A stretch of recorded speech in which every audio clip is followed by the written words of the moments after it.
आइए इस वीडियो में समझेंगे बीपीएससी के द्वारा जारी प्रधानाध्यापक नियुक्ति से संबंधित पाठ्यक्रम को सिलेबस आपका क्या रहने वाला है। इससे संबंधित सारी जानकारी इस वीडियो में आपको मिलेगी। तो सबसे पहली बात कि आपको 150 अंकों का प्रश्न पत्र देखने को मिलेगा और इन 150 अंकों में से 100 अंक आपको जीएस से मिलेंगे और 50 अंक आपके बीएड के सिलेबस से रहेंगे। तो इस वीडियो में मैं आपको सामान्य अध्ययन के साथ साथ बीएड दोनों सिलेबस को दिखाने वाला हूं और साथ ही बात करेंगे कि तैयारी कैसे होगी और कौन कौन से चैप्टर्स को आपको पढ़ना पड़ेगा।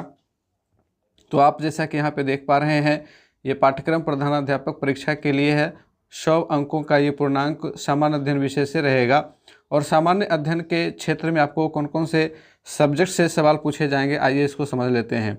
तो सबसे पहला यहाँ पे देखेंगे कि सामान्य विज्ञान है, जिसके अंतर्गत आपको सामान्य विज्ञान से संबंधित सवाल आपको देखने को मिलेंगे, जिसमें आपको फिजिक्स, केमिस्ट्री, बायोलॉजी से सवाल पूछे जाएंगे। दूसरा है कि राष्ट्रीय और अंतर्राष्ट्रीय महत्व की समसामयिक घटनाएं यानी करंट अफेयर्स, इसको कहते हैं करंट अफेयर्स। तो करंट अफेयर्स से संबंधित सवाल आपको इसमें देखने को मिलेंगे। अगला जो है चैप्टर वो है भारत का इतिहास और बिहार के इतिहास की मुख्य विशेषताएं। और अगला जो है उसके बाद भारतीय राष्ट्रीय आंदोलन तथा इसमें बिहार का योगदान। इसके बाद भूगोल, भारतीय राज्य व्यवस्था, भारतीय अर्थव्यवस्था और प्रारंभिक गणित और मानसिक क्षमता परीक्षण। कुल मिलाकर आप देखेंगे तो बीपीएससी का जो पीटी का सिलेबस होता है, बीपीएससी के पीटी का जो सिलेबस होता है, सेम उसी सिलेबस पर आधारित आपका पेपर फर्स्ट होगा, यानी कि 100 अंकों का सामान्य अध्ययन होगा। पेपर फर्स्ट मैंने गलत यहाँ पे कहा है, एक ही पेपर होंगे और एक ही पेपर में दोनों सेक्शन से सवाल रहेंगे। इसको आप सेक्शन फर्स्ट कह सकते हैं। सामान्य अध्ययन आपका सेक्शन फर्स्ट रहेगा, ठीक है, जिसमें आपको 100 अंकों के सवाल देखने को मिलेंगे और उसके अंतर्गत ये सारे चैप्टर्स आपके रहेंगे, सामान्य विज्ञान से लेकर के प्रारंभिक गणित और मानसिक क्षमता परीक्षण तक। इसमें रीजनिंग के भी सवाल आपको देखने को मिलेंगे। तो मोटे तौर पर देखा जाए तो ये बिल्कुल बीपीएससी का पीटी जो सिलेबस होता है, बिल्कुल उसी सिलेबस से मिलता जुलता सिलेबस है और उसी लेवल का सवाल भी आपको देखने को मिलेगा इसके अंदर। इसलिए आप अच्छे से तैयारी करें और इसकी तैयारी के लिए आप किसी भी अच्छी बुक को और प्रतियोगिता दर्पण को लगातार पढ़ें, है ना। प्रतियोगिता दर्पण से आपकी तैयारी इसमें करंट अफेयर्स वाले सेक्शन में अच्छी हो जाएगी। प्रतियोगिता दर्पण और दृष्टि आईएएस के बुक से भी आप बीपीएससी का जो दृष्टि पब्लिकेशन का आता है उससे भी आप तैयारी करें। एडुटेरिया का भी आप ले सकते हैं, एडुटेरिया प्रवीण सर वाला, तो उससे भी आपको बहुत ज़्यादा हेल्प हो जाएगा। और आगे बात करें कि इन विषयों में सवाल किस प्रकार से पूछे जाएंगे, तो सामान्य विज्ञान के अंतर्गत दैनिक अनुभव तथा प्रेक्षण से संबंधित विषयों सहित विज्ञान की सामान्य जानकारी तथा परिबोध पर ऐसे प्रश्न पूछे जाएंगे जिसकी किसी भी शिक्षित व्यक्ति से अपेक्षा की जा सकती है जिसने वैज्ञानिक विषयों का विशेष अध्ययन नहीं किया है। यानी कि कॉमन सवाल रहेंगे, कॉमन आपको फिजिक्स, केमिस्ट्री, बायोलॉजी से सवाल आपको देखने को मिलेगा। पीसीबी आप तैयार करके रखेंगे अपना, और जनरल सवाल रहेंगे जो आप इसका लेवल में आपको यहाँ पे क्लास 8 से लेकर के क्लास 10 तक का सजेस्ट करूँगा। क्लास 8 से लेकर के क्लास 10 तक के बुक को आप देखेंगे और इसके अंदर फिजिक्स, केमिस्ट्री, बायोलॉजी 9, 10 वाला बहुत ही ज़रूरी है, बहुत ही मस्ट है। इसके बाद आप देखेंगे राष्ट्रीय और अंतर्राष्ट्रीय महत्व के वर्तमान घटनाओं तथा बिहार से संबंधित प्रश्न पूछे जाएंगे। ये आपको करंट अफेयर्स में देखने को मिलेगा और करंट अफेयर्स के लिए आप प्रतियोगिता दर्पण का नियमित अध्ययन करना शुरू कर दें अभी से। और अगला देखेंगे कि इतिहास के अंतर्गत विषय के सामाजिक, आर्थिक और राजनीतिक परिप्रेक्ष्य में विषय की सामान्य जानकारी पर विशेष ध्यान दिया जाएगा और परीक्षार्थियों से आशा की जाती है कि वे बिहार के इतिहास की प्रमुख घटनाओं से परिचित होंगे। तो बिहार का इतिहास आप निश्चित रूप से याद रखेंगे। अगला है कि भारत के राष्ट्रीय आंदोलन के अंतर्गत 19वीं शताब्दी के पुनरुत्थान के स्वरूप और स्वभाव, राष्ट्रीयता का विकास तथा स्वतंत्रता प्राप्ति से संबंधित प्रश्न पूछे जाएंगे। यानी कि भारतीय राष्ट्रीय आंदोलन से संबंधित प्रश्न रहेंगे और साथ ही उसमें बिहार की जो भूमिका रही है, तो बिहार की भूमिका से भी सवाल पूछे जाएंगे। भूगोल में बात करें तो भूगोल में आपको भारत तथा बिहार से विशेष सवाल पूछे जाएंगे और इस पर विशेष ध्यान आपको देना होगा। भारत तथा बिहार का भूगोल, भारत की राज्य व्यवस्था के अंतर्गत भारतीय संविधान प्रमुख रूप से ये मायने रखता है। फिर देश की राजनीतिक प्रणाली, पंचायती राज व्यवस्था, और विभिन्न विकास योजनाएं, इनसे सवाल रहेंगे। पंचवर्षीय योजना को शामिल कर लें, नीति योजना को शामिल कर लें। इसके बाद भारतीय अर्थव्यवस्था पर प्रश्न रहेंगे, जिसमें आपको बुनियादी अर्थव्यवस्था, भारत की अर्थव्यवस्था और बिहार की अर्थव्यवस्था पर ज्ञान की जांच होगी। तो मोटे तौर पर आप भारत और बिहार को लेकर के ही चलेंगे। इसके बाद प्रारंभिक गणित और मानसिक क्षमता जांच पर प्रश्न होंगे, और इसमें कुछ गणित के सवाल आपको देखने को मिल सकते हैं और कुछ आपको रीजनिंग के सवाल देखने को मिल सकते हैं। और एक चीज़ आपको ये ध्यान रखना है इसमें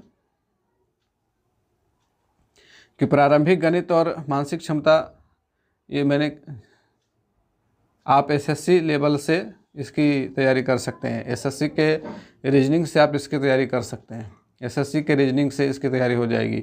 और कुल मिलाकर के देखें तो कुल मिलाकर के आपको 12 टॉपिक हैं, है ना? नहीं 12 नहीं, 8 टॉपिक हैं। 1 2 3 4 5 6 7 8 टॉपिक हैं। तो इन 8 टॉपिक से 100 सवाल पूछे जाएंगे। तो मोटे तौर पर 12 सवाल सभी सेक्शन से आपको देखने को मिल सकता है ना? एक आध सेक्शन में कुछ ज़्यादा सवाल रहेंगे। तो इस प्रकार से आप यहाँ पे जीएस का सिलेबस देख रहे हैं। इसके बाद मैं बीएड के सिलेबस की ओर ले चलता हूँ आप लोगों को। और ये नीचे में इधर दिया हुआ है, ये सारा इंग्लिश में सिलेबस को बतलाया गया है। जो इंग्लिश के कैंडिडेट होंगे वो इसे पढ़ करके समझ लेंगे, ठीक है? तो अब चलिए बढ़ेंगे बीएड वाले सेक्शन की ओर। तो अब जैसा कि आप यहाँ पे देख पा रहे हैं, ये पाठ्यक्रम बीएड का है और बीएड से कुल आपको 50 सवाल पूछे जाएंगे। और बिहार के विश्वविद्यालयों में लागू पाठ्यक्रम को ही इसमें शामिल किया गया है। और इसमें भी लगभग 10 से 12 यूनिट रहेंगे। ये देख लेते हैं, 12 यूनिट हैं इसमें। तो 12 यूनिट से आपको 50 सवाल पूछे जाएंगे। तो लगभग 4 सवाल आप रख लें, सभी यूनिट से सवाल पूछे जाएंगे। और 1-2 यूनिट से ज़्यादा सवाल पूछे जाएंगे, जिसमें आपको जीन पियाजे, कोहलबर्ग, ये सारे मनोवैज्ञानिक आ जाएंगे। पहला यूनिट कहता है बाल्यावस्था की समझ, यानी कि आपको सीडीपी पढ़ना है, चाइल्ड डेवलपमेंट पढ़ना है। चाइल्ड डेवलपमेंट आप यहाँ पे ध्यान रखेंगे। और सीडीपी का फुल फॉर्म वैसे चाइल्ड डेवलपमेंट एंड पेडागोजी होता है, और ये सीटेट का सेक्शन होता है। तो यहाँ पे यूनिट फर्स्ट जो है आपका वो सीटेट वाला सेक्शन ही है। बाल्यावस्था की समझ, बालक एवं बाल्यावस्था, व्यक्तिगत विकास के आयाम, किशोरावस्था को प्रभावित करने वाले कारक। और इसमें आपको जीन पियाजे, एरिक एरिक्सन और कोहलबर्ग के संदर्भ में ये सिद्धांत आपको समझने होंगे, इसकी जानकारी रखनी होगी। तो पियाजे, एरिक्सन और कोहलबर्ग ये बीएड के साथ साथ डीएलएड वाले सिलेबस में भी ये सारे मनोवैज्ञानिक मौजूद हैं। डीएलएड वाले सेक्शन में भी आपको मिल जाएंगे। और ये हमारे यूट्यूब चैनल जिस पे आप इस वीडियो को देख रहे हैं, इस पे भी आपको इन सारे मनोवैज्ञानिकों से संबंधित सिद्धांत मिल जाएंगे। अगला जो यूनिट है समाजीकरण और स्कूल का संदर्भ, विद्यालय प्रवेश का प्रभाव, विद्यालय एक सामाजिक संस्थान के रूप में और बिहार में इसकी धारणा, स्कूली संदर्भ में मूल्य का निर्माण। ये समाजीकरण वाला चैप्टर है। सामाजिक असमानताएं एवं प्रतिरोध, सामाजिक सांस्कृतिक संदर्भ आधारित अध्येताओं में घरेलू अनुदेशन की भाषा का अध्येताओं पर प्रभाव, विभिन्न क्षमता वाले अध्येताओं की समझ। इसमें आपको मंदबुद्धि वाले बालकों से संबंधित सवाल पूछे जाएंगे। और कुछ जो प्रॉब्लमेटिक स्टूडेंट्स होते हैं, जैसे डिसलेक्सिया क्या है, डिस्ग्राफिया क्या है, डिस्कैल्कुलिया क्या है, इत्यादि प्रश्न आपको देखने को मिल सकते हैं। व्यक्तिगत विभिन्नता के आकलन के तरीके से सवाल पूछे जाएंगे। परीक्षण, अवलोकन, निर्धारण, मापनी, स्व प्रतिवेदन इत्यादि बहुत सारे टॉपिक इसमें शामिल किए गए हैं, जो आपको बीएड के सिलेबस में देखने को मिलते हैं। यूनिट 3 में है अस्मिता निर्माण की समझ, विविध सामाजिक एवं संस्थागत परिप्रेक्ष्य में व्यक्ति के निर्माण में बहु अस्मिताओं का अभ्युदय, यानी कि एटीट्यूड से संबंधित सवाल इसमें पूछे जाएंगे। और अगला है कि शिक्षकों एवं विद्यार्थियों में अस्मिता निर्माण के स्थल के रूप में विद्यालय संस्कृति एवं लोकाचार, शिक्षण अधिगम अभ्यास एवं वर्ग कक्ष में शिक्षक संवाद, मूल्यांकन अभ्यास, मूल्य प्रणाली एवं विद्यालय की प्रच्छन्न पाठचर्या। इन सब से आपको एमसीक्यू सवाल ही पूछे जाएंगे, मल्टी चॉइस क्वेश्चंस ही पूछे जाएंगे। और इसके ऊपर आप लोगों को थोड़ा सा ध्यान रखना पड़ेगा। और इसकी तैयारी के लिए अलग से बुक आप अवेलेबल देख सकते हैं। वैसे बीएड का जो एग्ज़ाम होता है उस बुक से आप इसकी तैयारी कर सकते हैं। आप इसमें देखेंगे अगला है कि अवधारणा, शिक्षा का अर्थ एवं परिभाषा, शिक्षा की प्रक्रियाएं, स्कूल की पढ़ाई, ये सब जो है बीएड का ही सिलेबस है। राष्ट्रीय आदर्श को प्रतिबिंबित करने वाले शिक्षा के संवैधानिक प्रावधान, संविधान में जो प्रावधान रहे हैं शैक्षिक प्रावधान, इसमें आप धारा आपको 21 को पढ़ना है, जिसमें आपको आरटीई एक्ट लागू किया गया। तो ये सारी चीज़ें संविधान से संबंधित जुड़ी हुई जो भी दस्तावेज शिक्षा से संदर्भित हैं उनको आपको पढ़ना होगा। राष्ट्रीय विकास हेतु शिक्षा, इसमें शिक्षा आयोग 1964-66 इसका अध्ययन थोड़ा सा कर लेंगे। यूनिट 4 में है दर्शन और शिक्षा। दर्शन और शिक्षा काफ़ी ज़्यादा वास्ट टॉपिक है। दर्शन का अर्थ और परिभाषा समझना है, इसमें दर्शन की भाषाएं एवं उनका शैक्षिक समस्याओं एवं मुद्दों के साथ संबंध क्या है। दार्शनिक पद्धतियां बहुत सारी हैं, जिसमें आपको दर्शन के संप्रदाय, आदर्शवाद, प्रकृतिवाद, प्रयोजनवाद, मार्क्सवाद एवं मानववाद, यथार्थ, ज्ञान एवं मूल्य की अवधारणा और इन सारे जो दार्शनिक पद्धतियां हैं इनके प्रतिपादक कौन है, इन सब के बारे में भी आप लोगों को जानकारी होनी चाहिए। तो इसके लिए आप यूजीसी नेट की तैयारी के लिए जो पेपर फर्स्ट की बुक आती है उससे आप तैयारी कर सकते हो। भारतीय दार्शनिक विचारकों को समझना है, जिसमें रविन्द्रनाथ टैगोर, महात्मा गांधी और स्वामी विवेकानंद, अरविंदो घोष, जे कृष्णमूर्ति और गिजू भाई बधेका। ये पूरा डीएलएड वाला सिलेबस, डीएलएड का जो फर्स्ट ईयर का बुक होता है F1, उसमें आपको मिल जाएगा ये सारा कुछ। यूनिट 5 की बात करें, समानता के अर्थ एवं संवैधानिक प्रावधान। समानता और असमानता ये आपको संवैधानिक प्रावधान में भी मिल जाएगा। यहाँ पे शिक्षा का अधिकार कानून विधेयक व इसके प्रावधान यानी कि आरटीई एक्ट आपको इसमें पूरा डिटेल से पढ़ लेना। आरटीई एक्ट 2009, आरटीई एक्ट 2009 पूरा कंठस्थ कर लेना। आगे देखेंगे यूनिट 6 में है अधिगम की प्रकृति एवं अवधारणा। संप्रति अधिगम, कौशल अधिगम, मौखिक अधिगम, सामाजिक अधिगम, अधिगम सिद्धांत, समस्या समाधान। तो ये बिल्कुल अधिगम का एक चैप्टर ही है बीएड के अंदर, और डीएलएड में भी अधिगम के बारे में बहुत सारी बातें बताई गई हैं, और सीटेट में भी अधिगम से संबंधित एक चैप्टर है, और हमारे चैनल पे भी आपको अधिगम से संबंधित वीडियो मिल जाएंगे। तो इसमें बहुत वास्ट सिलेबस रखा गया है। और अगला है यूनिट 7, शिक्षक के कार्य एवं भूमिका का विश्लेषण।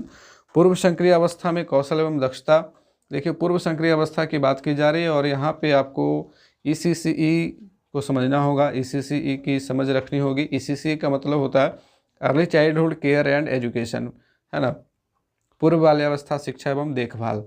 तो उससे संबंधित सवाल देखने को मिलेंगे, और इसमें आपको नई राष्ट्रीय शिक्षा नीति NEP 2020 से सवाल देखने को मिल सकते हैं। NEP 2020 में इसका विशेष प्रावधान किया गया है ECCE का, तो उससे संबंधित सवाल आपको देखने को मिलेंगे।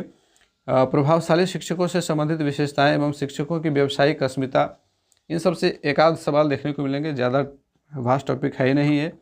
इसके बाद देखेंगे पाठ योजना वगैरह निर्माण कैसे आप करते हैं, उससे संबंधित सवाल एक दो पूछे जा सकते हैं। 8वां यूनिट है अधिगमकर्ता को प्रेरित करना और उनके ध्यान को बनाए रखना। उद्दीपक, विभिन्नता एवं पुनर्बलन कौशल का महत्व। यहाँ पे आपको BF स्किनर के सिद्धांत के साथ समझ बनानी होगी। इसके बाद देखेंगे कक्षा में विद्यार्थियों के अधिगम को प्रभावित करने वाले प्रश्न परीक्षा, यानी कि कौन कौन से ऐसे प्रश्न हैं जो विद्यार्थियों के अधिगम को प्रभावित करते हैं।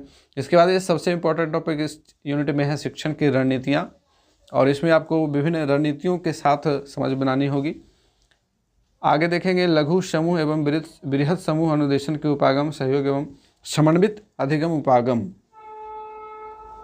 मस्तिष्क उद्वेलन यानी ब्रेन स्टॉर्मिंग, भूमिका निभाना, नाटकीकरण, समूह परिचर्चा, अनुरूपण एवं खेल विवाद, वाद विवाद, प्रश्नोत्तरी एवं संगोष्ठी, इन सब का क्या प्रभाव पड़ता है बच्चों के ऊपर, ये सारी जानकारी देखनी होगी। यूनिट 9 जो है वो भाषा से संबंधित है, लैंग्वेज से संबंधित है, और लैंग्वेज के लिए स्किनर, चॉम्स्की, पियाजे एवं वाइगोत्स्की, ये 4 मनोवैज्ञानिक काफ़ी महत्वपूर्ण स्थान रखते हैं, और इनसे संबंधित वीडियो आपको हमारे चैनल पर मिल जाएंगे। स्किनर, चॉम्स्की, पियाजे एवं वाइगोत्स्की का वीडियो मिल जाएगा, आप उसे देख लेंगे तो ये टॉपिक आपका क्लियर हो जाएगा। इसके साथ साथ कुछ इजी टॉपिक भी हैं इसमें, जैसे भाषा का सामाजिक एवं सांस्कृतिक संबंध, भाषा एवं लिंग, भाषा एवं अस्मिता, भाषा एवं शक्ति, भाषा एवं वर्ग इत्यादि, है ना।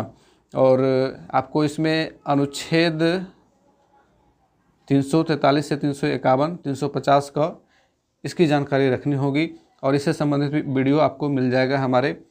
और डीएलएड का एक एक डीएलएड की एक इकाई है F5, जिसमें आपको भाषा की समझ पढ़नी है। और यदि आप F5 पे हमारे सभी वीडियो देख लेते हो तो आपका यूनिट 9 बिल्कुल कंप्लीट क्लियर हो जाएगा, कहीं से भी कोई टॉपिक छूटेगा नहीं इसमें। और 8वीं अनुसूची की यहाँ पे चर्चा छूट गई है।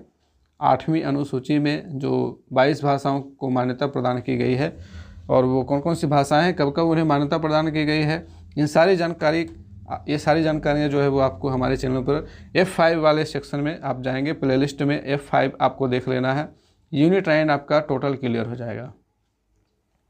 यूनिट 10 जो है वो है अकादमिक अनुशासन क्या है। इसमें आपको ये समझना है कि प्रधानाध्यापक का दायित्व क्या होता है, उनके कार्य क्या होते हैं। तो उनके जितने भी कार्य हैं आप उसके संदर्भ में जानकारी इकट्ठा कर लें। अकादमिक अनुशासन क्या है, अनुशासन और विषयों में मानवीय ज्ञान के वर्गीकरण की आवश्यकता और परिप्रेक्ष्य क्या है। तो बहुत सारे परिप्रेक्ष्य हैं, दार्शनिक परिप्रेक्ष्य है, मानविकी परिप्रेक्ष्य है, सामाजिक परिप्रेक्ष्य है, ऐतिहासिक परिप्रेक्ष्य है, प्रबंधन परिप्रेक्ष्य है, शैक्षिक परिप्रेक्ष्य है। तो ये कुल 6 परिप्रेक्ष्य हैं और उनसे संबंधित सवाल आपको इसमें देखने को मिलेंगे। और आगे बात करें यूनिट 11 की, तो इसमें भी समानता एवं असमानता है। और आपने देखा कि इसके पहले भी एक यूनिट में समानता एवं असमानता की चर्चा की गई है। और इसमें आपको ये चीज़ ध्यान रखना है कि इंक्लूसिव एजुकेशन के साथ आपको चलना है। इंक्लूसिव एजुकेशन का मतलब होता है समावेशी शिक्षा। ठीक है, समावेशी शिक्षा की जो अवधारणा रही है और समावेशी शिक्षा कब से शुरुआत की गई और इसका समर्थन कौन कौन करते हैं, जैसे NCF 2005, RTE एक्ट 2009, ये सब समावेशी शिक्षा की अवधारणा का समर्थन करते हैं। और हम सब जानते हैं कि समावेशी शिक्षा हम अपने विद्यालय में लागू किए हुए हैं। तो यहाँ पे इस चैप्टर में समावेशी शिक्षा की बहुत ज़्यादा महत्व होने वाली है। और साथ ही साथ जेंडर विमर्श एक इम्पॉर्टेंट टॉपिक है, तो जेंडर से संबंधित सवाल भी आपको इसमें देखने को मिलेंगे और जेंडर रूढ़िवादिता से संबंधित सवाल आपको इसमें देखने को मिलेंगे। आखिरी यूनिट है राष्ट्र और राज्य स्तर वार पाठ्यचर्या निर्धारक, यानी कि जो करिकुलम बनता है, जो पाठ्यचर्या का निर्माण होता है, तो उसके निर्माण में कौन कौन से संस्थाएं कार्य करती हैं और कौन कौन से पहलू उसमें देखने को मिलेंगे, इनसे सवाल आपको देखने को मिलेंगे। जैसे सामाजिक, राजनीतिक, सांस्कृतिक, भौगोलिक, आर्थिक विविधताएं, ये सब पाठ्यचर्या को प्रभावित करती हैं और ये सब पाठ्यचर्या के निर्धारक होते हैं, है ना। एक पाठ्यचर्या राष्ट्र लेवल पर निर्धारित होती है, उसके अनुसार से अलग अलग राज्य उसमें थोड़ा बहुत बदलाव करते हैं। तो वो जो बदलाव होता है वो इन्हीं आधारों पर होता है। सामाजिक, राजनीतिक, सांस्कृतिक, भौगोलिक और आर्थिक विविधता देखने को मिलती है अपने भारत के अंदर विभिन्न राज्यों में, और इन्हीं के ऊपर जो है पाठ्यचर्या निर्धारित होती हैं। सामाजिक राजनीतिक आकांक्षाएँ, आर्थिक आवश्यकताएँ, तकनीकी संभावनाएँ, ये सब पाठ्यचर्या को निर्धारित करती हैं। तो इनसे संबंधित सवाल आपको देखने को मिलेंगे। परीक्षण मापन, परीक्षा, मूल्य निर्धारण एवं मूल्यांकन, ये टोटल इवेल्युएशन वाला चैप्टर हो गया। इवेल्युएशन से संबंधित सवाल आपको इसमें देखने को मिलेंगे। और सीखने का आकलन, सीखने के लिए आकलन, ये सब सवाल आपको देखने को मिलेंगे इसमें। आकलन के लक्ष्य एवं उद्देश्य क्या है, आकलन के तरीके क्या हैं, प्रतिपुष्टि यानी कि फीडबैक किस प्रकार से यहाँ पे आकलन में काम करता है, इन सारी चीज़ों को हम पढ़ेंगे। और छात्र उपलब्धि प्रतिवेदन, प्रगति प्रतिवेदन, संचय अभिलेख, प्रोफाइल, यानी कि छात्रों से संबंधित जो पोर्टफोलियो हम तैयार करते हैं अपने स्कूल में, उससे संबंधित सवाल इसमें देखने को मिल सकते हैं। एक समावेशी विद्यालय की अवधारणा, तो देखिए समावेशी शिक्षा फिर से आ गई। समावेशी शिक्षा के अंतर्गत जो भी चीज़ें हैं उसे पढ़ना। स्वास्थ्य की अवधारणा, तो इसमें एक चैप्टर आप लोगों ने देखा होगा BEd और DLED दोनों में, स्वास्थ्य से संबंधित योग शारीरिक शिक्षा वाला, है ना। तो उससे संबंधित 1-2 सवाल पूछे जाएंगे। शांति की समझ गतिशील सामाजिक वास्तविकता के रूप में, तो ये NCF 2005 का एक सेक्शन है, शांति, है ना। शांति चैप्टर का नाम है, शांति के लिए शिक्षा। इसके बाद है मार्गदर्शन के लिए स्कूलों में संसाधनों का विकास, तो मार्गदर्शन से संबंधित एक आध सवाल आपको देखने को मिल सकते हैं। तो ये पूरा सिलेबस आपने हिंदी में देख लिया और इसी सिलेबस को इंग्लिश में भी यहाँ पे दिया गया है। तो इंग्लिश और हिंदी दोनों में सिलेबस दिए गए हैं। इस सिलेबस को डाउनलोड करने के लिए आप बिहार BPSC के ऑफिशियल वेबसाइट पर जा सकते हो, हमारे टेलीग्राम चैनल से जुड़ सकते हो और हमारे साथ जुड़े। कोशिश करेंगे कि इसकी तैयारी के लिए कुछ कदम उठाए जाएं। तो उम्मीद है कि आपको यह वीडियो अच्छा लगा होगा। अच्छा लगा है तो लाइक शेयर ज़रूर कर लें और चैनल पर नए हैं तो सब्सक्राइब अवश्य कर लें। मिलते हैं फिर से अगले वीडियो में एक नई जानकारी के साथ। तब तक के लिए गुड बाय, टेक केयर।